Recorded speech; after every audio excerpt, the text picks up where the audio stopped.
Yeah. So welcome. Welcome. Um, Shall we start with a niggin? And I want to light my candle for us.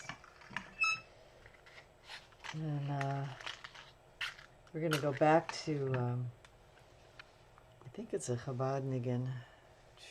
Can I say as you're lighting and niggening that this Friday is my dad's yard site? I think it's the 9th year. So just to say I'm loving my Abba and I'm away. I forgot a yard site candle here, so I'm just like thinking about him every day. I'll light a different kind of candle, but Yeah. Um, Say your dad's name for us.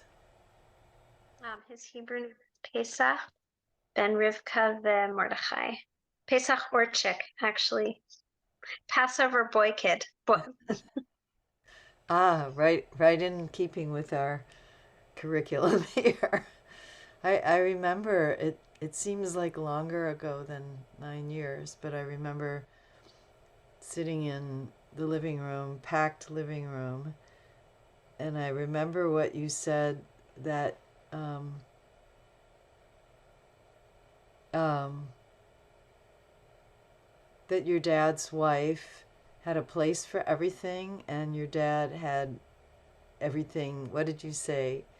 His Um, girlfriend. his Yeah, girl, they moved in together. He had a thing for every place. She had a place for everything and he had a thing for every place. right? I always remember that. Yeah. Well, maybe dedicating our learning to him and his memory and all that he poured into you that is flowing through you now that comes out in all the gifts you give us. So I'm gonna bring up our I want to say something about butterflies. about butterflies. Yeah. Okay. So I don't know if you guys read the Cosmic Times, the newsletter. So I think in one of the last ones that came out after the after uh, she wrote that something about the souls of the killed people are gathering like butterflies to protect us, something like that. And I was thinking that, there is a famous thing about in one of the concentration camps, children painted butterflies on the walls. And recently there was something about the weather conditions were just right for millions of butterfly to all of a sudden appear around the Gaza Strip. Oh my heavens. Yeah.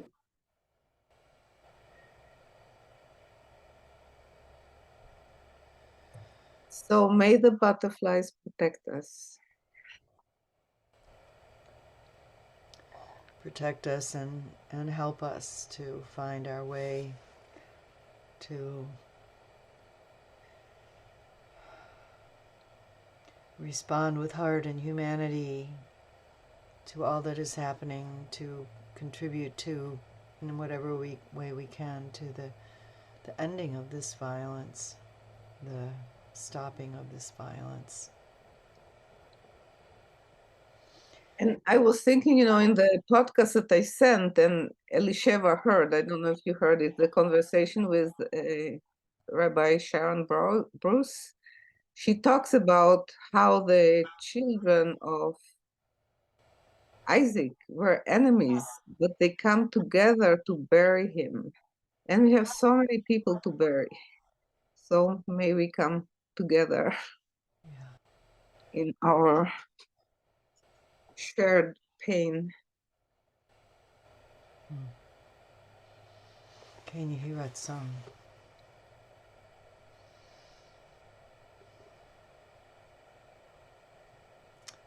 Yes, there's so much more to say and to hold, and just acknowledging that there's so much more that each of us is holding and feeling right now. So many feelings.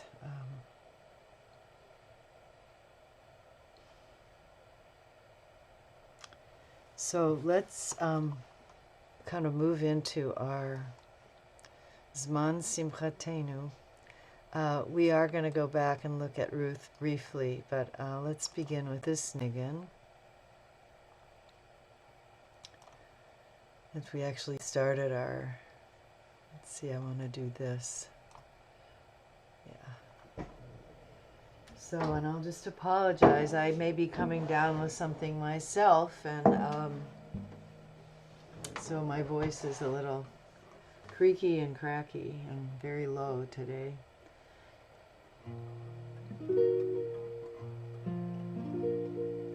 So we'll start gently. V'samachta b'chagecha v'hayita ach sameach v'samachta b'chagecha v'hayita ach sameach v'samachta b'chagecha v'hayita ach sameach v'samachta b'chagecha v'hayita ach sameach v'samachta b'chagecha v'hayita ach sameach v'samachta b'chagecha v'hayita ach sameach v'samachta b'chagecha v'hayita ach sameach v'samachta b'chagecha v'hayita ach sameach. Ay-da-da-da-da-ay, amba-da-da-ay, ay-da-da-da-da, ay-da-da-da-da, ay-da-da-da-da, ay-da-da-da-da, ay-da-da-da-da, ay-da-da-da-da,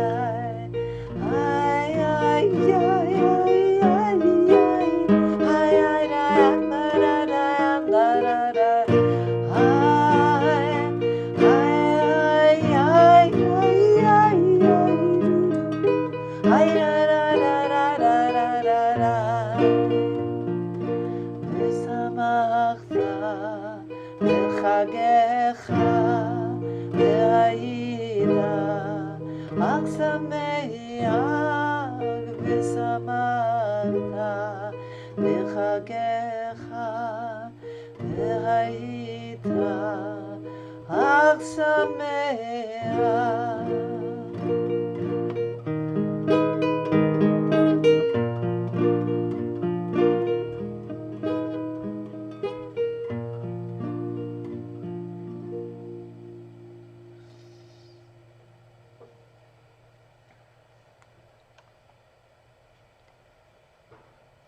Not sure what it would mean actually to be entirely joyful.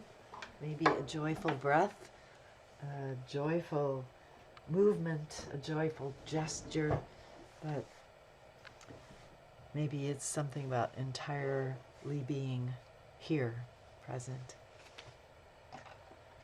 So I thought I would just quickly look at Ruth, and particularly from the point of view of how the themes of Megillat Ruth already there's a bridge between Sukkot, between Shavuot and Sukkot. There are some bridges, it seems to me, when I look back at the Megillah. So let's see if I need to bring up the text. We're not going to go through it in great detail, but maybe I'll just put it up on the screen.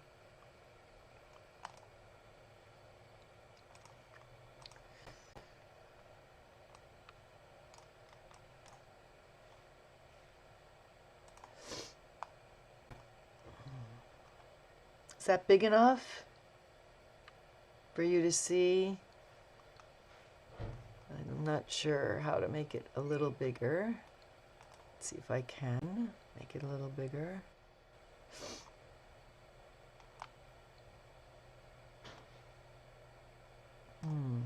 Well, I think that's kind of it.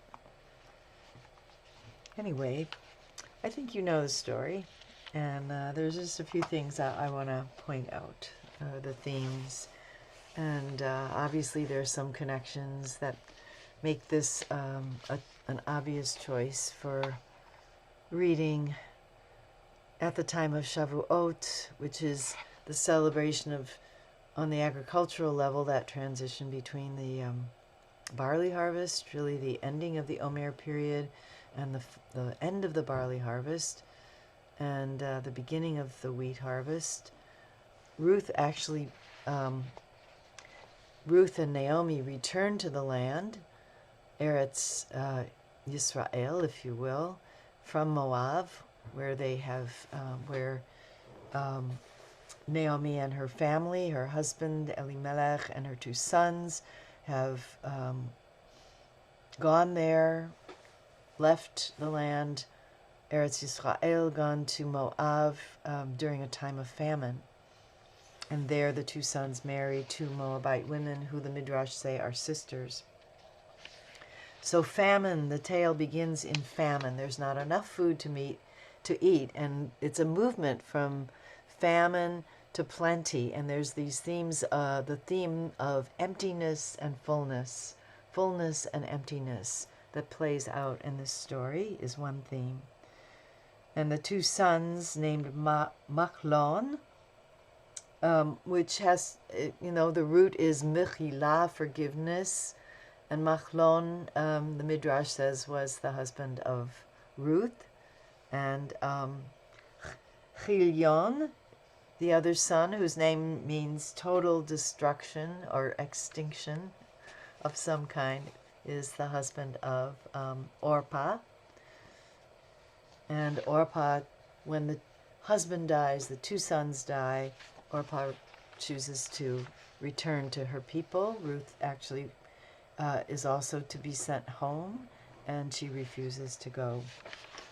So there's this emptiness. The 3 wives are left bereft of their partners. They're childless. So there's no fertility, there's no fertilization, there's no ongoing lineage. And so the Omer counting and all of Shavuot, when you come into the land, you shall give the first fruits. How shall we ensure fertility? How do we stay in connection with divinity when we are settled in the land and we want to ensure fertility? So that's another theme: fertility, emptiness, fullness, fertility, non-fertility, bitterness, lack of fertility, and with that, the loss of hope. And so then news is received that there is fertility, there is, again, food to eat in the land, in the homeland of Naomi. And so she sets out to return home, sending the 2 women back, the 2 daughters-in-law. Ruth refuses to return home, stays with her. So there's this theme of devotion and kindness, which then is replicated further on in the story with the kindness of Boaz and Ruth's, the invitation to glean as much as she wants in the field of Boaz. When they return, the 2 women return. Ruth's kindness and devotion to her mother-in-law, and they return at the beginning of the barley harvest. And the commentary in Lev Shalem talks about how this theme of kindness, of offering favor, of honoring the generations, jives with the receiving of Torah, and Ruth as a ger toshav, the first.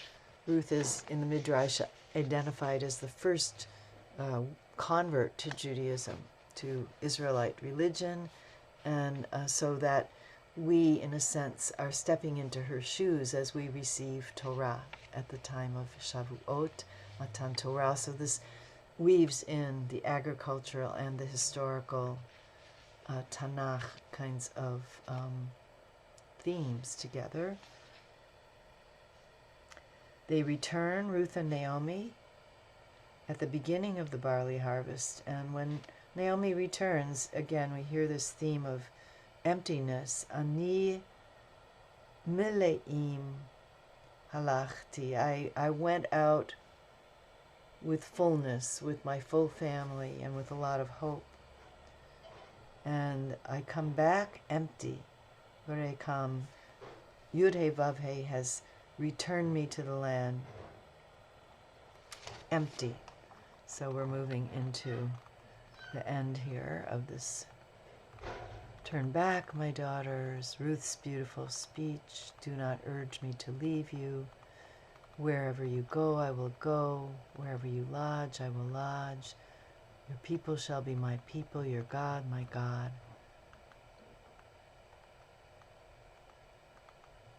And then Naomi ceases to argue with her. They return. They arrive back at home in Beit Lechem, in Naomi's home. And the women greet Naomi, and she says, do not call me Naomi, call me Mara, bitter. For Shaddai has made my lot bitter. I went away full, and the God has brought me back empty. And then we hear the name of Boaz in chapter 2, this kinsman.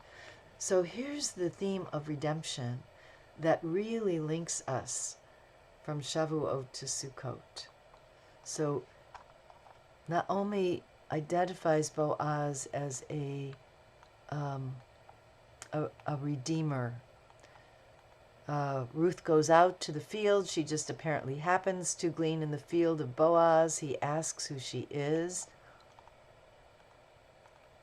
And here's another link, it seems to me. When she has been gleaning all day and Boaz comes to the field and his workers tell him, he asks, who is this woman that's gleaning, this stranger? And the workers say she came back with Naomi from the country of Moab, and she asked to glean among the sheaves, and she's been on her feet all day since the morning. She has rested but little in the hut. So here the word for hut is bayit. But this is also a link to the sukkah. It's a different word. We'll look at the root of that when we get to Sukkot.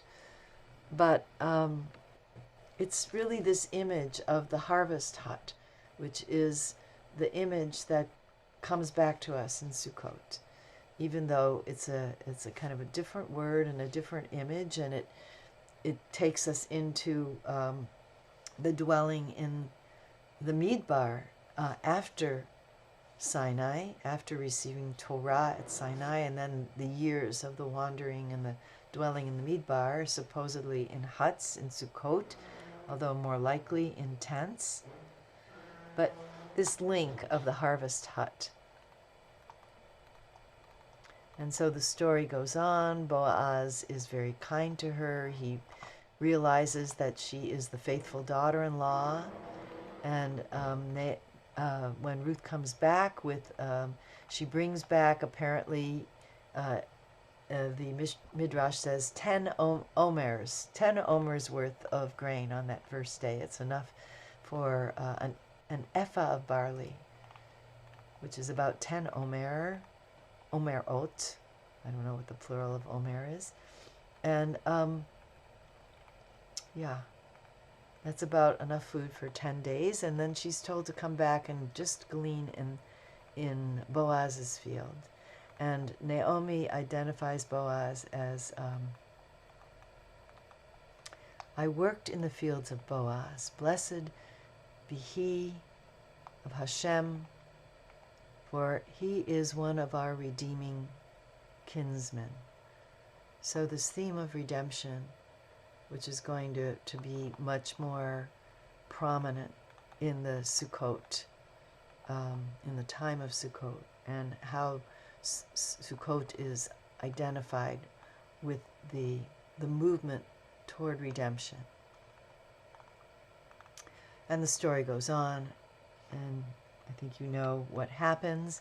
There's some interesting midrash that Ruth was actually 40 years old, and Boaz was 80 years old, and so there was some urgency that Ruth had about having offspring at all. And she is accepted by Boaz. She goes at the end of the season when he's doing the threshing. Naomi tells her to lie down, uncover his feet when he goes to sleep after eating and drinking, to uncover his feet and lie down at his feet. And when he awakens and sees her there, she kind of throws herself on his mercy, and she says, "You are our redeeming kinsman." And he says, "Yes, I am, and I would accept you, but there's somebody who comes before me in the line of kinsmen. I have to clear it with him." And the next day, he calls together a kind of a council of elders at the gate. He assembles 10 elders. And then he calls the other redeemer, and he says, "There's property here to be redeemed. And do you accept the property?" And the other redeemer says yes. And then Boaz says, "And then you also must espouse Ruth and accept her as your wife." And then the other redeemer says, "No, I'm not going to do that. I'm not going to divide my inheritance." So Boaz then becomes the redeemer. Boaz is the great, great, great, great grandson of Peretz. And so then we get this messianic moment, this lineage moment where Ruth becomes pregnant with Obed, who is the father of Jesse, who is the father of King David. And Ruth becomes the ancestor of, although in the ancient law, it's really the father's lineage at this point. So the lineage passes really through Boaz, through Elimelech, and then to David. So the women are the instruments of passage. So there we are. I'm going to send you some links to some feminist takes on the Book of Ruth. Maybe you've already studied them or some of them that look at this a bit differently than the tradition does. But so those are a few of the hooks that I just found between Ruth, as Ruth kind of carries us through this season of Matan Torah and the early harvest toward the later harvest, the season of redemption, of looking ahead toward the messianic redemption. So let's take a pause, and if there's anything you want to bring through or observe, comment.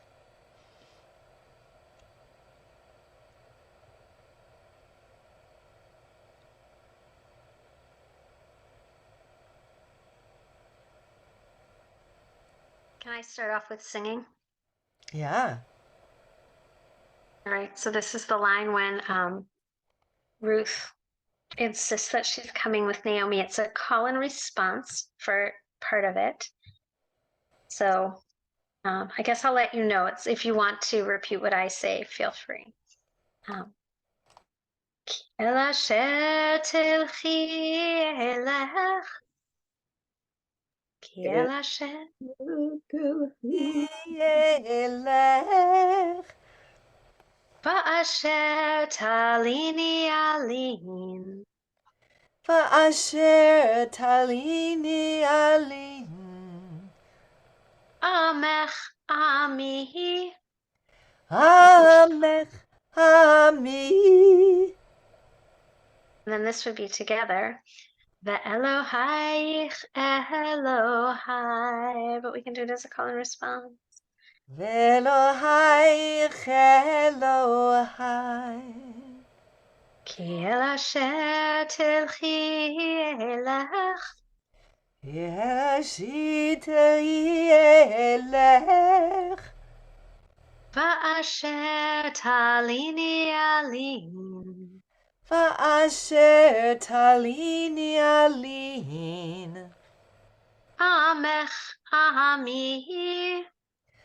Amech ami. Elohaich Elohai. Elohayich Elohai.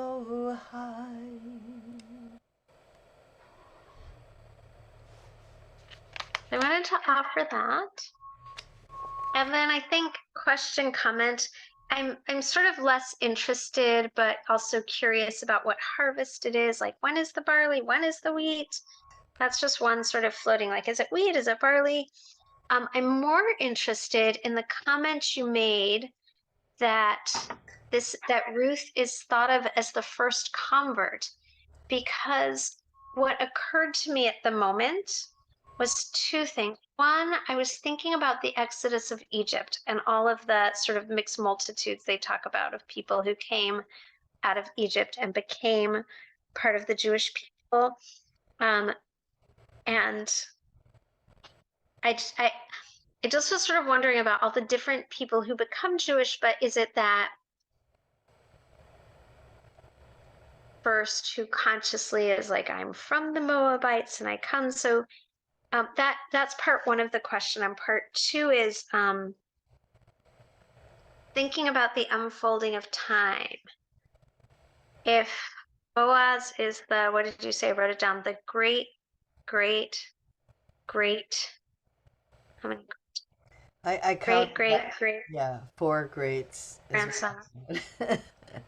Yeah. So great grandson of Peretz, who is the son of Judah. The timing, I know that Ruth comes sort of chronologically after Joshua. I mean, I'm just sort of curious chronologically where and when, like, is she Torah? Is she Nevi'im? Is she, I know, canonically she's in Ketuvim, but chronologically, are there judges in the land? Are there kings in the land? Obviously, like, we're a few generations before David, so we're probably somewhere in the book of Judges. Anyway, those are my thoughts and questions, and I'll leave that. Tibarti, enough already. Yeah. Shamati. Yeah, what I found is, and that Ruth, the story of Ruth takes place during the time of the judges, something like 1160 to 1100 BCE.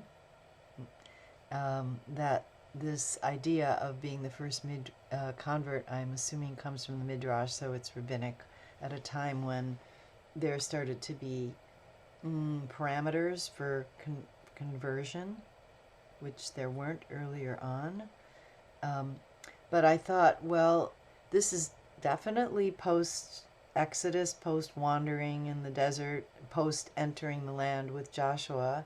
So ostensibly, if they are arriving at the beginning of the barley harvest, that would be during the Omer. That would be right after the Pesach sacrifice, although nothing is mentioned about that. And it says that there's a verse in the text itself that says after this initial gleaning, when she was then going to be welcomed and then Naomi says, only glean in the land on the fields of Boaz, that it says she gleans there through the whole rest of the barley harvest and the whole rest of the wheat harvest, and then she stayed at home. And after the two harvests is when Naomi tells her to go and to the threshing floor and basically throw yourself at the feet of Boaz and see if he will be our redeemer.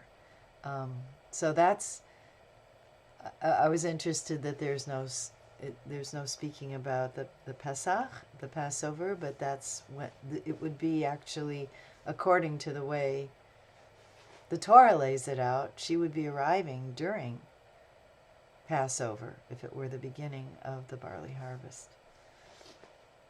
Yeah, Dorit.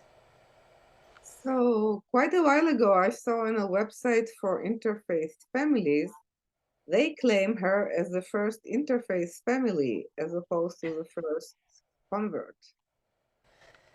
Yeah, and the rabbis say that Naomi converted her. The sages say that. So, there's so many ways of tipping the stories to fulfill. We always do that all the time. We cherry pick details and we turn it to the agendas that we have. That's what the sages themselves did. So, of course, I would be interested to see what the sources were for the interfaith way of interpreting this. But yeah, it says in the Midrash that her husband, Ruth's husband, did not convert her, so that was an interfaith marriage. But that Naomi did convert her, so that the marriage with Boaz would not have been apparently interfaith. So interesting to think about all that. And I think some of the feminist midrash, contemporary midrash about Ruth really is looking at hard at the role of women and women as the instruments of this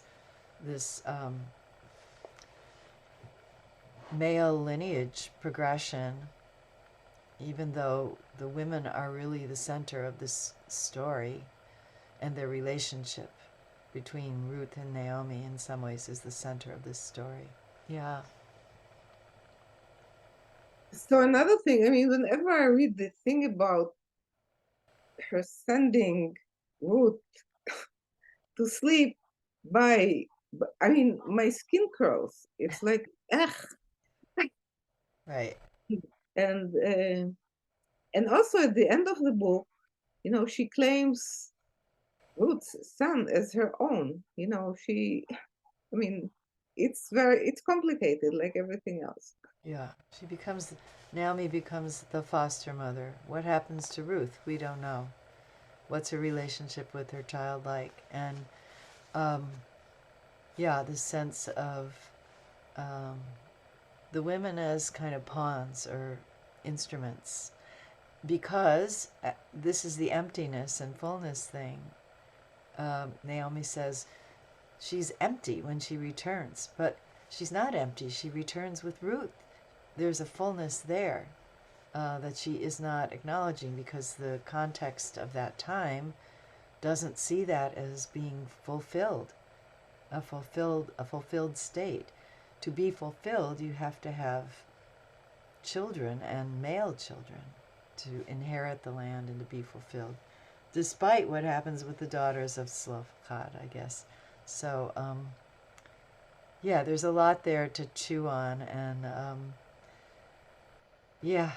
One more thing is when you talked about the names of the sons, it's the first time that I noticed the similarity between Mechila, forgiveness, and Machala, sickness. Yeah.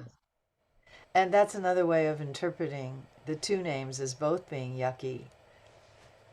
Sickness and complete destruction are the two sons, But the Midrash tries to spin it this other way, that, Ruth merited to have the Mechila aspect of Machlon. So, yeah.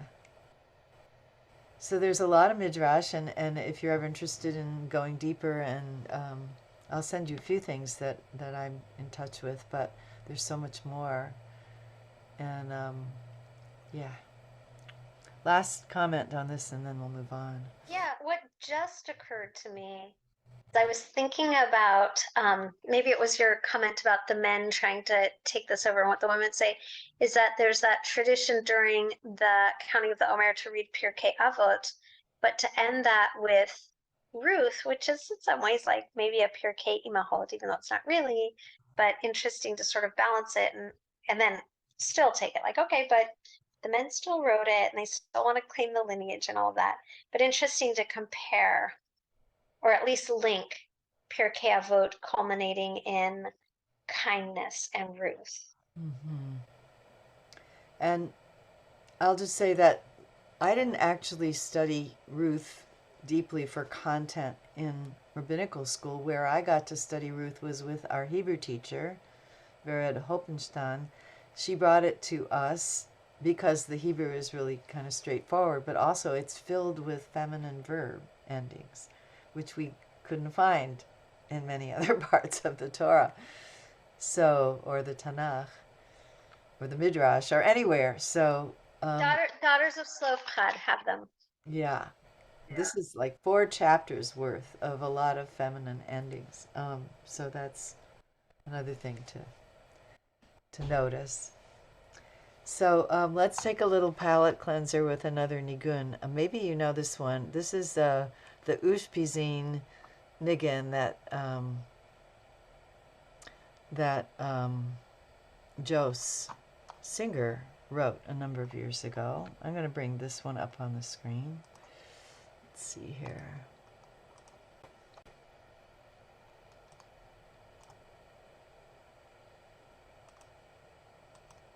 We'll come back to this. That's the most, I'll go back. Yeah, this is the holiest sukkah I've ever seen. I don't know if these are, I don't think these walls are halachic, but anyway. So this is a 3-part thing, and I haven't really come across much other liturgy, so if you know of anything, that would be great. That actually uses the Aramaic of the Ushpizin liturgy. So I'll teach you, I'll just sing, we'll sing each part a couple times. Each line is a different part, and it's meant to be done, you know, as a kind of a round, so the 3 parts go over each other, or just in 3 different parts. But this is the liturgy. This is what we say when we part of what we say when we come into the sukkah in the evening, and we're inviting in the Ushpizin, the ancestors. And I found these charts with both women and men, Ushpizin and Ushpizata in the Aramaic. Of the, well, whatever, the time of the Zohar. Ushpizata is actually the feminine. It's not Ushpizot, that would be a Hebrewized ending. So Ushpizata is the feminine, Ushpizin. And actually these things I think are for sale on Etsy. And I've seen different correlations, different female correlations than these.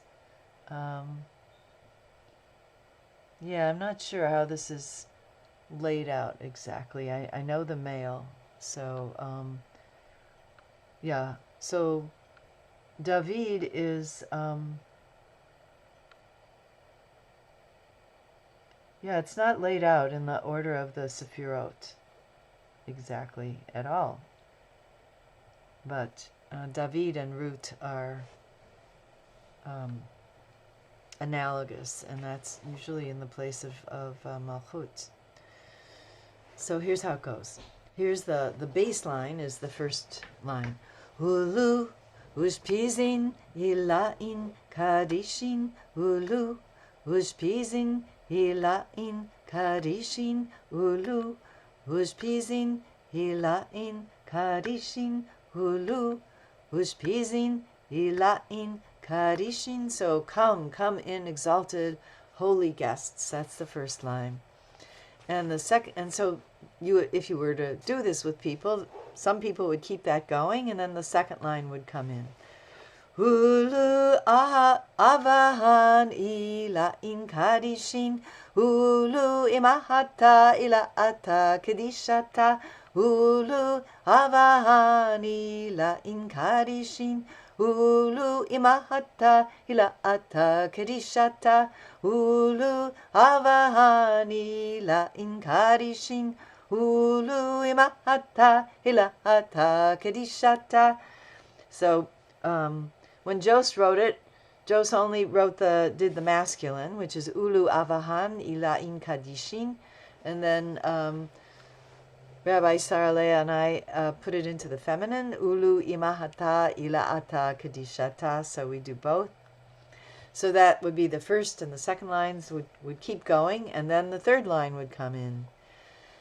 Tevu avahan ilain tevu tevu imahata mechemnuta tevu tevu avahan ilain tevu tevu imahata mechemnuta tevu ulu.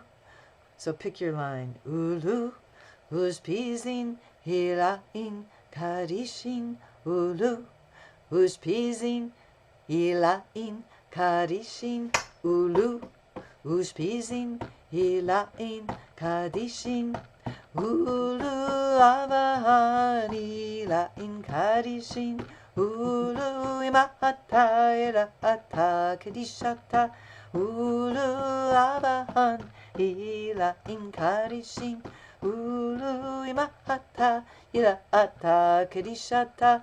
Tevu avahan ila in tevu tevu imahata vehemnuta tevu tevu avahan ila in tevu tevu imahata vehemnuta tevu.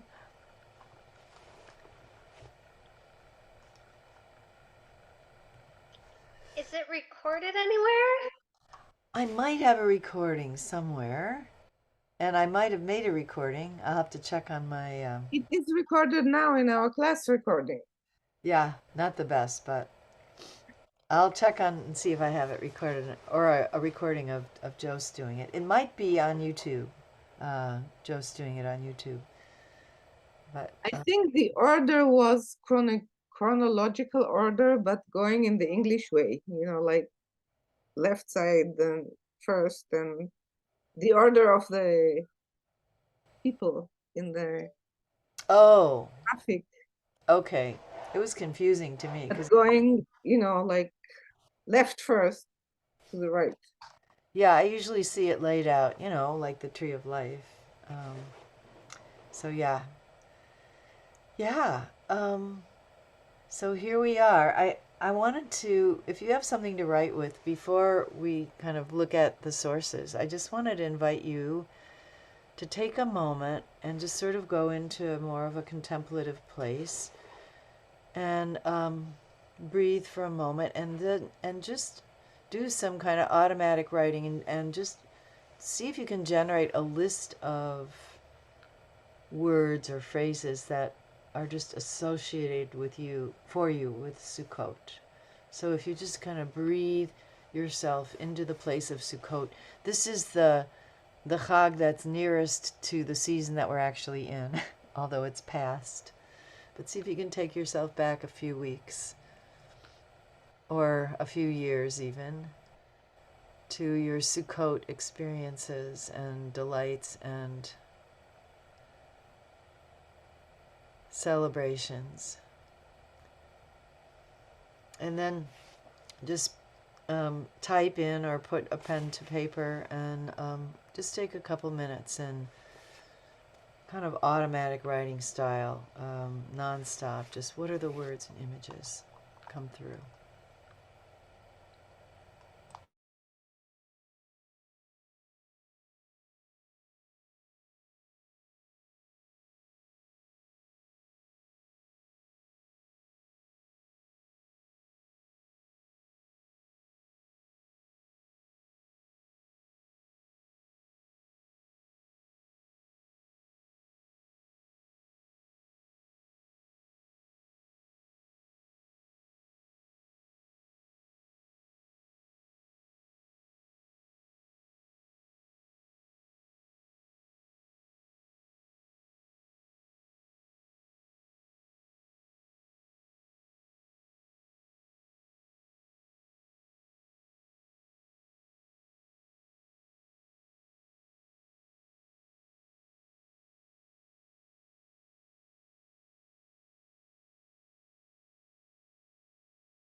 Maybe take a couple more minutes, 2 more minutes or so on this, with this.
So let's come back together and maybe each take a turn and just, kind of what came through for you. It doesn't, you don't have to explain or anything, just share some of the images, words, what comes through for you.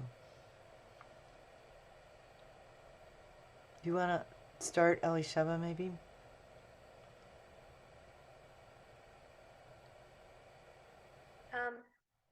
Okay, I mean, should I read what I wrote or just share some things? Either, both, a little bit of each. I'll see. Okay.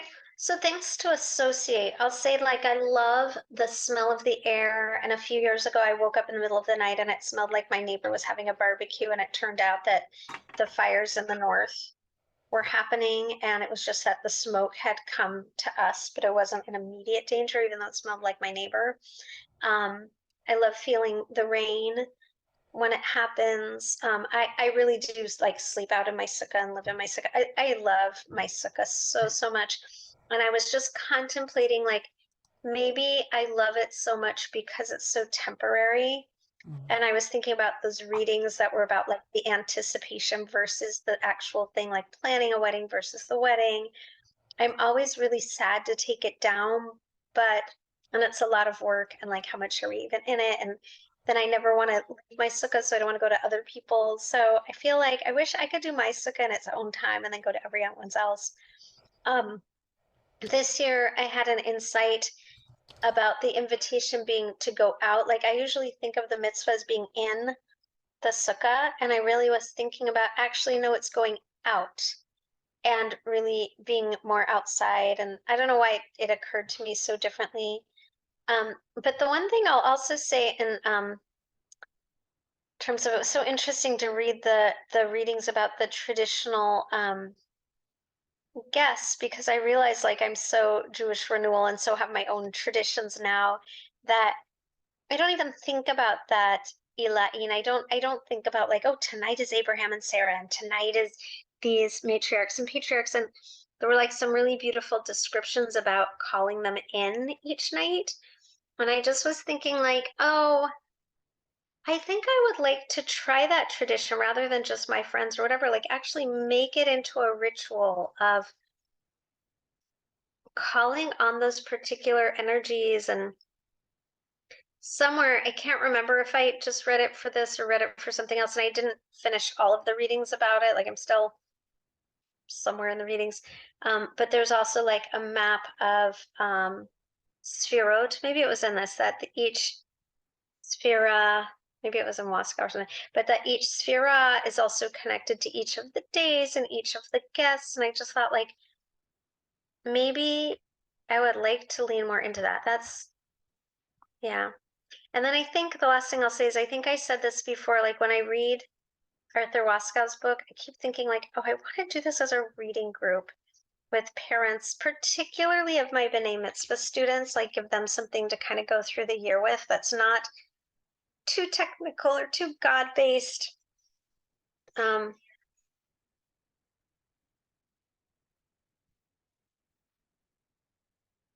Yeah, that was but my free writing was like, oh, the one other thing I want to say about this year is like I've been thinking about in the weeks after the 7th, I was thinking like how many Sukkot were like the last place that people dwelled, or no one ever really got to taking their sukkahs down because they were too sad or too, like, I'm often sad anyway when Sukkot is over, but I was like, this year has been so magnified and bizarre. And like in my free writing, I was like, maybe there are some Sukkot that are still up right now. I have no idea. So anyway, Tibarti. Yeah, Shamati. Yeah, it is hard to look back now because, yeah. Dorit, do you want to share? So I was remembering the sukkah that we built when I was, not that I built, that I went to when I was a child. And I was remembering that it was built by a father of my brother's friend. And I was remembering that I think this friend or one of his son got killed in one of the wars. And I like totally forgot about that. And I think it was one of his sons, because I remember that later my brother didn't connect with him because he didn't quite know how to relate to this whole thing. And and now there is no one to ask. And and I remember also there were like 2 Sukkot in this like small area, and there was some kind of a rivalry. You either belong to this one or to that one. It wasn't like you had dinner one night here and the other night there, and I don't know where did it come from. And I remember the fields. I remember the smell of the fields after we had like a village next to where, like a agricultural thing, fields next to where I lived. And they grew food for animals. And I loved the smell, and I loved to go, and we played. This were like those big cubes of of feed, and we played with them. We built castles and stuff, and it made me very allergic, like, and and at the time we didn't know about those allergies. I just was miserable in the evening. And, and I was thinking about like the smell of the dry grasses and the smell after the first rain, and hoping it will not rain on Sukkot.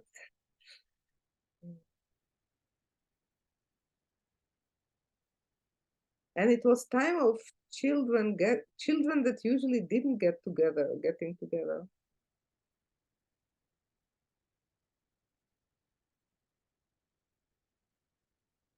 About it.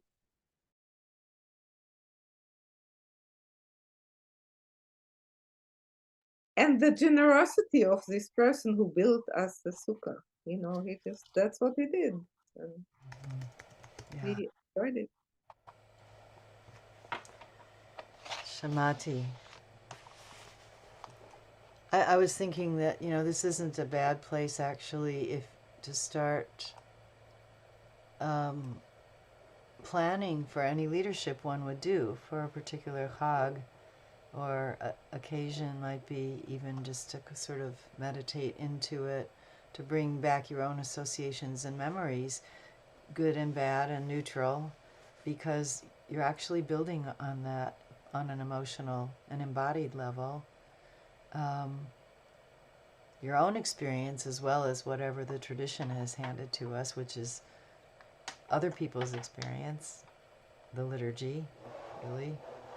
So what would it be like, to really take some time. I um, I did this myself just with the whole issue of the whole life cycle realm of wedding. It was part of the reason that I wrote my thesis on wedding, because I was preparing for my own wedding and I'd never been married, and I was asked to perform my first wedding years before I ever got married, and I had to grapple with all of my stuff about marriage and weddings in order to be able to authentically stand under the huppah with this couple, and I felt, and support them in this big life commitment thing. So same thing kind of with the Chagim. I'll just read you a bunch of words that came to me, some of which are just right in stride with the memories and images that you just shared, each of you, that seem associated with Sukkot, both from my own experience but also from studying. Wholeness, whole-bodiedness, embodied participation. So much about the smells and the activities of the lulav and the shaking and the hoshanot and the beating and the hakafot and the dancing and the moving.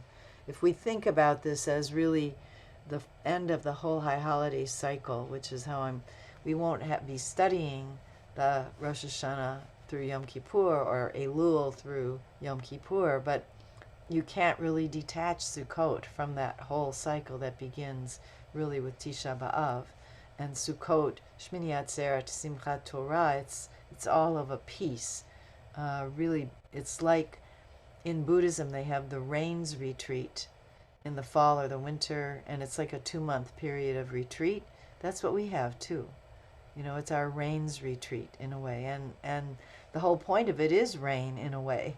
So it's harvesting, and it has both this fullness, completion, satisfaction, release, letting go, and this sense of moving toward the winter and the darkness. So there's joy, unity, I was very taken by the fact that both of you really referenced the sense of smell, fragrances. And when I get my etrog, I mean, even after it's like dying, it's drying out, I still want to lift it up and just inhale that. The etrog, as you'll see, I'll give you some literature, is not a native fruit to the Middle East. It comes, like all citrus, it comes from farther east, Asia, China, but it got somehow brought to the Middle East early on, and so it became the pre-Eitz Hadar, it became the fruit of the beautiful tree. But fragrance, aroma, so celebration, feasting, physical pleasure, hospitality is a big piece that we'll talk about with the Ushpizin, and also, you read about it if you've looked at any of the readings yet. And I'm going to bring you a piece from the Zohar that I've learned several times with Danny Matt, which is the origin of the Ushpizin, although the custom of, I think, really got cemented with later with the Lurianic Kabbalah, but it's introduced this custom of inviting the Ushpizin is sourced in the Zohar. So hospitality, generosity that you just mentioned, Dorit. I've experienced that generosity with other people helping us to set up our sukkah, helping me to create a sukkah that I had never had my own sukkah in our family when I was growing up. We were Reform, we were in the suburbs, so there was a kind of a sukkah at the temple, but nobody ever spent any time in it except maybe cookies and juice at Sunday school. It was an abandoned holiday, really, when in the Reform movement when I was growing up, and now it's had this huge resurgence with earth-based Judaism and people really interested in agriculture and harvest and Shemitah, all of these things. So it's a deeply shamanic holiday. You could say both Shavuot, but this seems to take it to Shavuot and Sukkot, but with the waving of the Omer and the counting, but this really takes it to the nth degree of the using of the crops and the fertility and the water pouring. It's very shamanic. Gratitude. So here we are, it's the week of Thanksgiving, and that's also very much the space of Sukkot, is the giving thanks. Ecstatic joy, overflow, and the sense of mystery and the mystical and the ancestral memory when in bringing in the Ushpizin and the Sfirot and the qualities of the divine, and then the whole season is suffused with the 13 attributes, which are chanted so often in front of the open ark during the high holidays, during also all of the R'galim, Shlosh R'galim, but it's a beautiful moment during the services of Sukkot. Trust and humility, water, rain, anxiety, fragility, not knowing, dependence. So we move, you move from the kind of the right side of the tree to the left side of the tree, the integration. There's the ahava, and there's the yira. Fullness and emptiness, sensuality. And then, of course, we end with the dancing, the hakafot, Simchat Torah, vital aliveness, abundance, and the prayer for abundance. All of these themes weaving in and out. And you could say those themes are present in all of the holidays, but they seem to be particularly present. So yes, ahava, harvest, yira, joy, fulfillment, love, overflow, balanced by vulnerability, uncertainty, dependence, are pleading, hoshanot, for the water and for future fertility. And then this, what is the Latin? Unio mystico, the mystical marriage. And I will also bring you a teaching, a Zoharic teaching about the divine partsufim, if you will, how they experience the trajectory of the high holidays through Shmini Atzeret. That a teaching that I learned with Abraham Leader in Jerusalem. So that's another way of looking at this whole period, is the Shekhinah and Yud He Vav He, which is, the middle six Sfirot, but particularly Tiferet and down through Yesod, and Shekhinah, and how they come into a particular unification.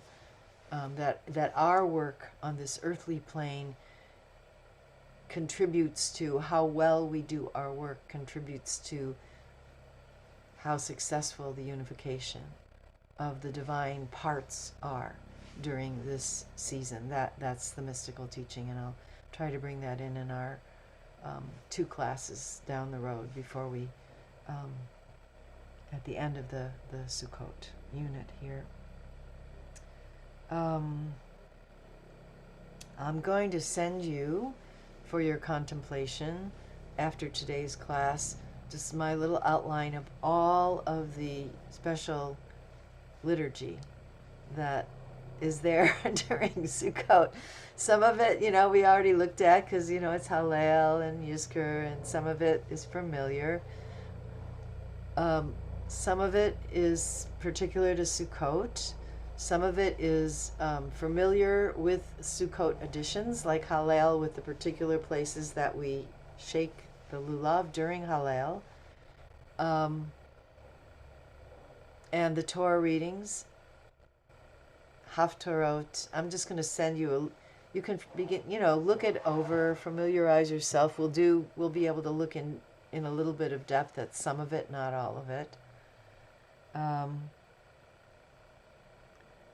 But yes, there's the Geshem prayer, which is the prayer for rain, which is the remnant of the Simcha Beit Hashoeva, which is being revived by Wilderness Torah and some other, but was, completely went out of our lexicon when the temple was destroyed for thousands of years.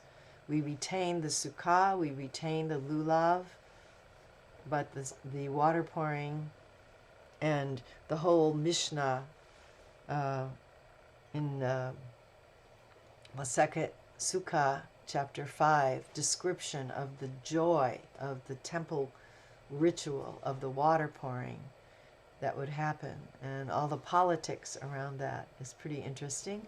But that kind of just was all swept away when the temple ritual was gone, and we're kind of reclaiming it now. Somebody who did this class with me in the spring did their final project on the Simcha Beit Shoeva and did a whole slideshow with the different locales in Jerusalem. Where was the spring of Siloam, and how they did the gathered and the procession to fill these double spouted pitchers, that wine was poured out of one side, water out of the other, and there's that was beautiful and interesting.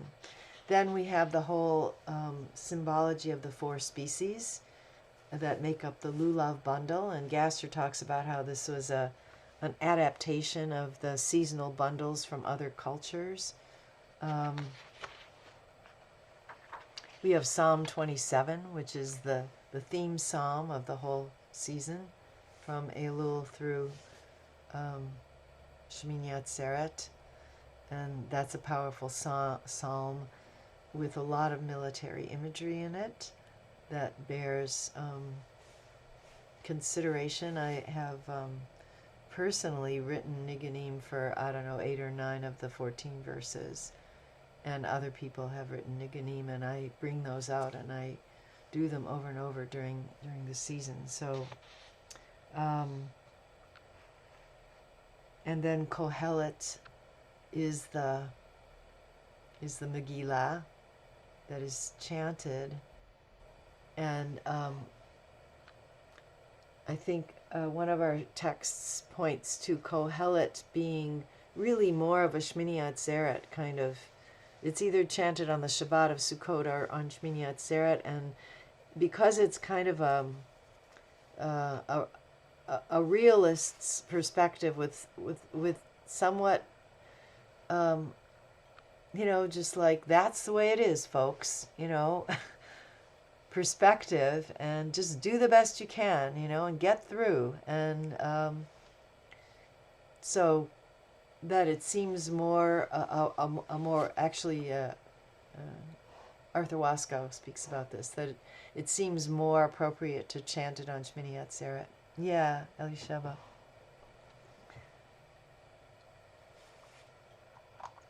Yeah, I think he talked about it as like winter and contracted, whereas the rest of Sukkot is like warm and expansive. And I was like, wait a minute, they're neighbors. They're exact like I just found it really. I guess I would love it if you have more to say about the sort of Simchat Torah, Shmini Atzeret connection. Like, it was just sort of funny and interesting to read that because I think also Kohelet fits nicely in with Sukkot in that, like, Sukkot is divine temporariness. It's like embodied temporariness, like build this temporary house and the leaves, both in the lulav and the house before the holidays even over, they're like dry and crumbling and go away. So I don't particularly, love the outlook of Kohelet, but I also see I was just surprised to hear like, oh, I mean, it seems very appropriate to me, even though I don't Yeah, I think always feel up with. that's Arthur's opinion, I think, or his analysis. But yeah, I agree with you. There's actually, through the course of of the Sukkot week, there's a lot of movement toward this kind of things. The light is decreasing, and things are beginning to come into a more underground kind of state. I mean, even the Hoshana Rabbah, you're beating these willows, and all you want all the leaves to be beaten off. I mean, my willows are delicate. They dry out so fast. They're the first ones to dry out and to fall off the branches. And I'm always finding during the whole week of Sukkot, the little willow leaves are always on the floor somewhere. And we bring the lulav inside and put the myrtle and the hadass and the arava in the refrigerator, and I finally figured out how to put them in the plastic so it doesn't pull the leaves off each time. But yeah, there's a whole sense during the whole week.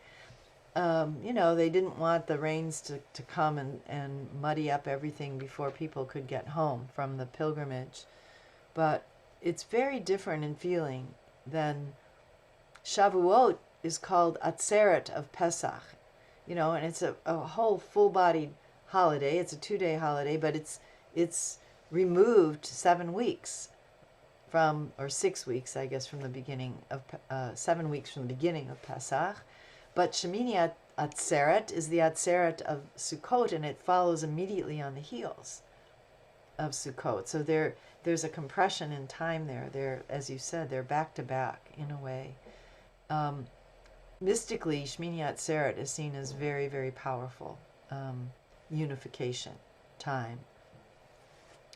But yeah, we don't start saying, we start saying the rain prayer in the Geshem in the second blessing of the Amidah on Shmini Atzeret, but we don't start saying the rain in the 9th blessing until the 5th of December, because we don't really want the full rains to come until people have gotten home from the Chag. Yeah. I have another question, which is like on the topic, but a little bit different. That I was just looking at my note that said in Klein, he talked about the animal sacrifices, and he wrote something like they sacrificed 70 bulls on the altar as representative of the 70 nations. As if, let me just see my note, like I was just kind of blown away by this idea that for the welfare of the other 70 nations. Like, is he saying the Kohanim were praying for the other nations and offering up a bull or whatever, a sacrifice for, like, I'm going to pray for the Amalekites. I'm going to pray for the Palestinians in Gaza right now. And I'm going to pray for the Irish IRA. And I'm going to pray for the English. And I'm going to pray for, like, it's sort of like an interesting concept. This is the messianic aspect and the universalist aspect of Sukkot, which is not there in the other holidays. And yeah, so they would each day they would, this enormous number of bulls that were sacrificed during the 7 days. And it starts with, I forget what he says, it starts with 11, it moves down 1 or 12, then 11, then 10, so that it adds up to 70 by the end of the week, along with a very small number of whatever goats, sheep, and the other sacrifices were, but the bulls. And so there was this universal aspect of Sukkot. It was seen as and this messianic aspect that all of the peoples would converge on Yerushalayim, and they would all bring their Sukkot sacrifices, praying for rain. And any peoples that did not come to pray for rain, they would not be gifted with rain. So everybody needed rain. This was the reasoning, I think. And it's a time of regeneration when the sun is actually disappearing more, that all the peoples would come together. It's really a very powerful vision. And so the Haftarah for the first day of Sukkot is Zechariah, that includes, and I think ends with the quote that has become part of our Aleinu. Bayom hahu yiyeh Hashem echad ushmo echad. So there is this sense that this God, who is the God of the Torah, is also the God of all nature and the God of all peoples. And that someday everyone will recognize that and come together at this time to pray for rain together, so that for the well-being of all. I mean, it's quite a vision.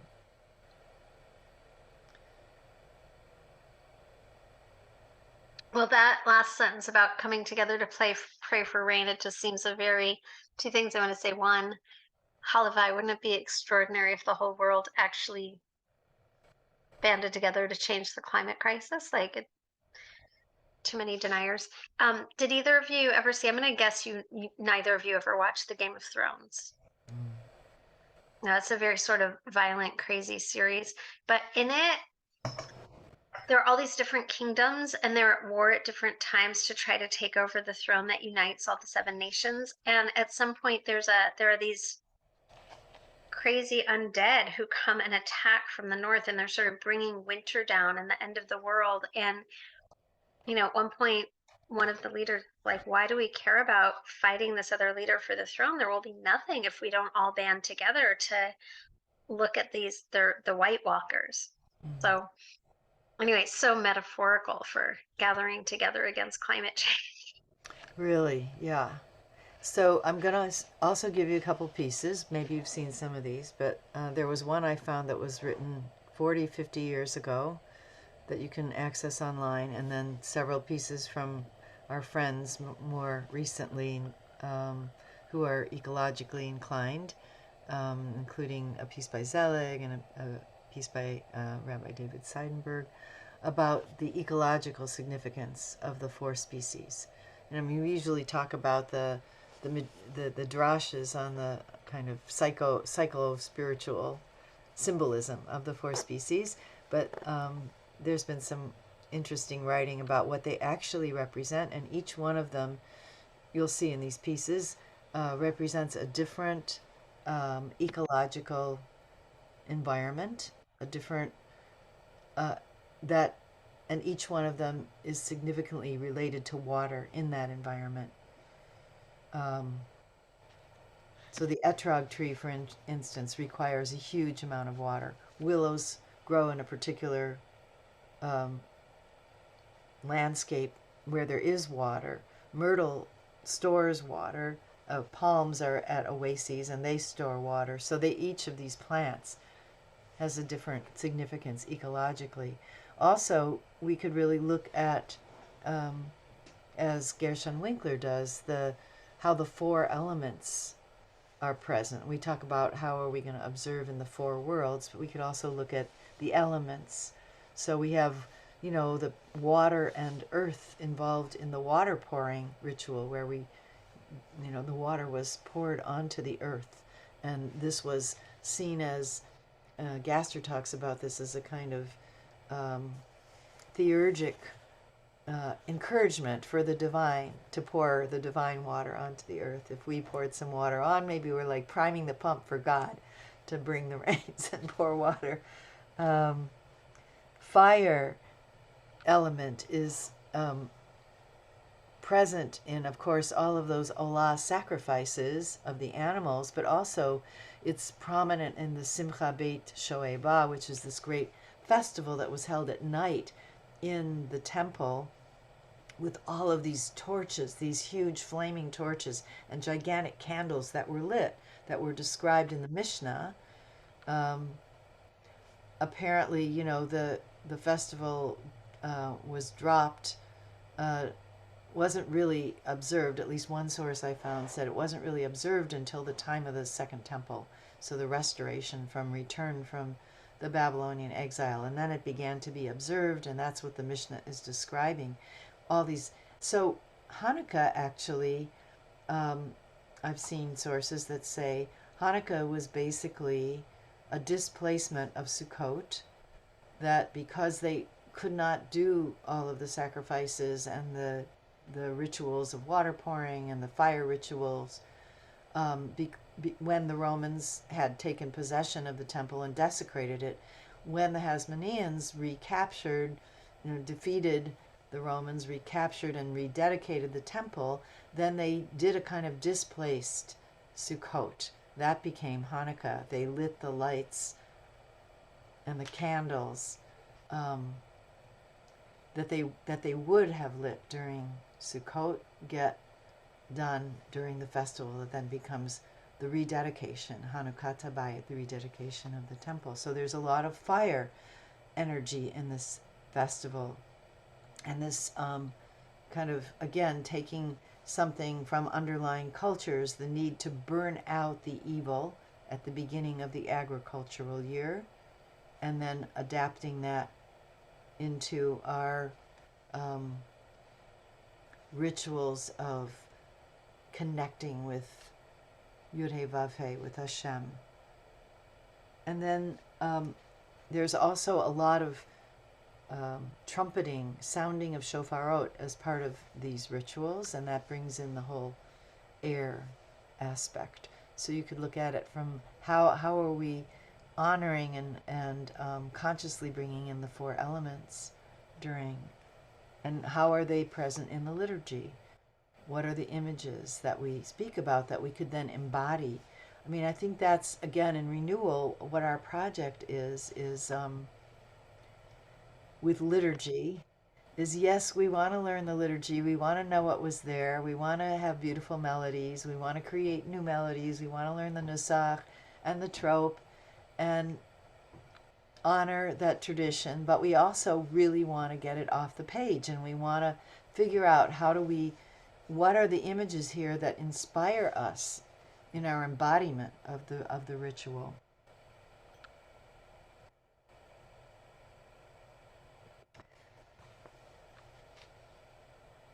So yeah, there's the sources really bring a lot. Some of them are a little bit at odds with each other, which is okay. Is it more about fulfillment, or is it more about what hasn't yet happened that we're yearning for, the messianic? Well, maybe it's about both at the same time. Can we hold it all at the same time? So next week we'll start to look at some of the pieces of liturgy, and I'm going to send you a list of the liturgy. I have this little contemplation for shaking the lulav, and I'll send you a few links to some pieces about the four species that you can look at, and you can just continue to do any of the reading if you want to add in at some point the Kaplan, but just see what comes to you. When we look at the liturgy, we'll try to bring whatever we've gleaned, no pun intended, from the secondary readings to our understanding, our appreciation of the words in the liturgy. So it came to me that, Dorit. Kind of unrelated, but I want to bring something that Rabbi Sharon Bruce said about temple life in that talk. And she said that when people went up to the temple, like at some point they were doing some circles, and most people circled one way, but people and were very happy, but people who had a hard time were circling the other way, and that they were supposed to be asked, Malecha, what's going on with you? So, the burdens were shared with the whole community, and people, I mean, this was part of the ceremony, was to know what's going on for other people. That is hard for them. And then did she say the listeners also then like give them a blessing or something like that? I think so, yeah. Yeah. Yeah, I'm glad you picked up on that because it was like a beautiful, weird choreography she was describing. Yeah. And we can't heal anything if we don't even know what's going on with each other.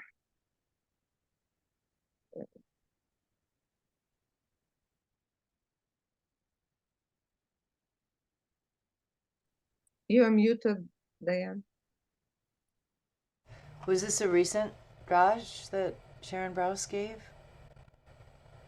It's the interview with Ezra Klein. Ah, And it's based on recent It's it's based on recent sermons that she gave. uh-huh. Okay. it's so powerful and really like thank God. Like my takeaway is your heart has to break for all the deaths. Or my heart does. I was like, I'm so happy she said all of that. Yeah. Dorit, I want to thank you for that, sending that. And also tell you I had a few things published on Ritual Well that I've written since all of this time. Yeah, I've seen some of them, Elisheva, really beautifully. So that was the link you sent us that I haven't had a chance to listen to yet, was the Ezra Klein and Sharon Brous. Yeah, thank you. Yeah, thank you. Well, I'm going to close. I'll just read you a poem of mine to close called Sukkah Grace. If I can bring it up here. Find it somewhere. My writing projects.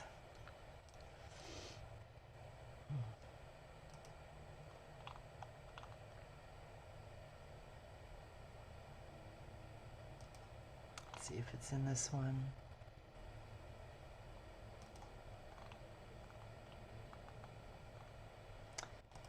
Yeah.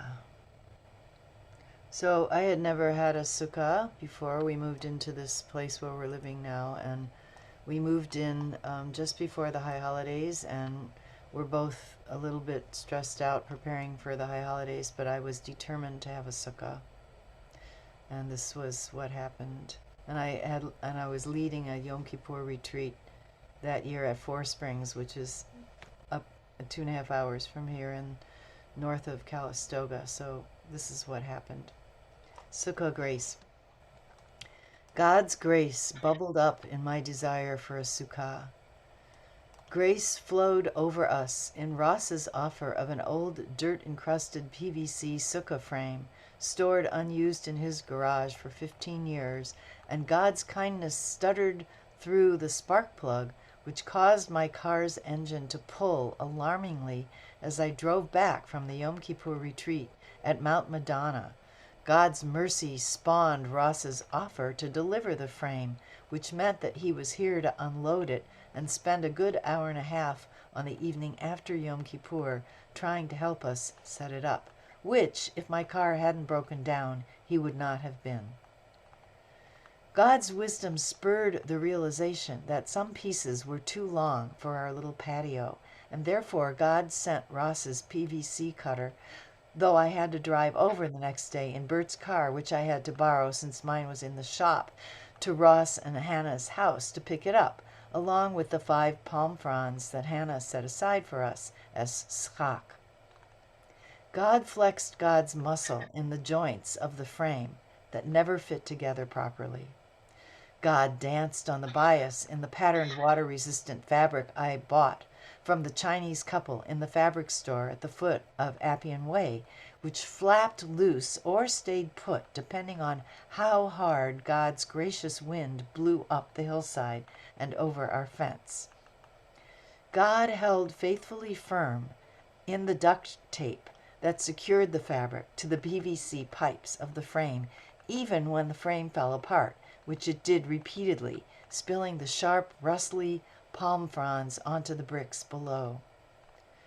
God's light, nevertheless, danced in the candle flames that we lit on the first evening of Sukkot, well after dark, and shone in the face of my beloved Bert, so surprised to be sitting out in the evening wind, eating tasty marinated chicken thighs, rice and salad, challah and sweet wine in the graceful shelter of the sukkah.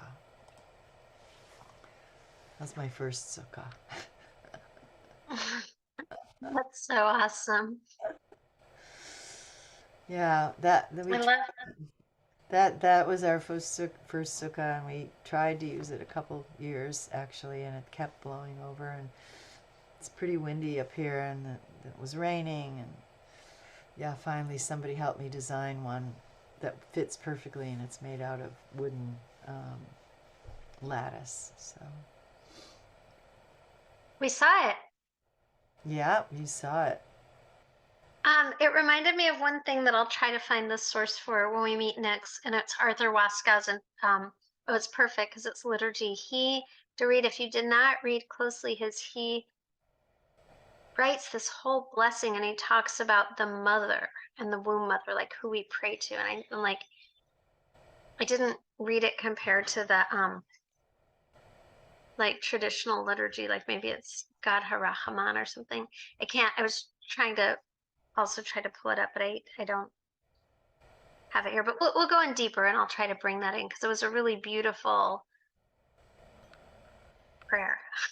Yeah, look at it for next time. And I have some alternate Hoshanot versions for us, and I also Reb Zalman apparently translated some traditional Hoshanot, no, Hakafot for Simchat Torah that he found in an old prayer book, except he didn't obviously finish. So I've been trying to clean up the English and make it intelligible without having access to the original Hebrew, but just to try to intuit through what he brought through, what the English is meant to be.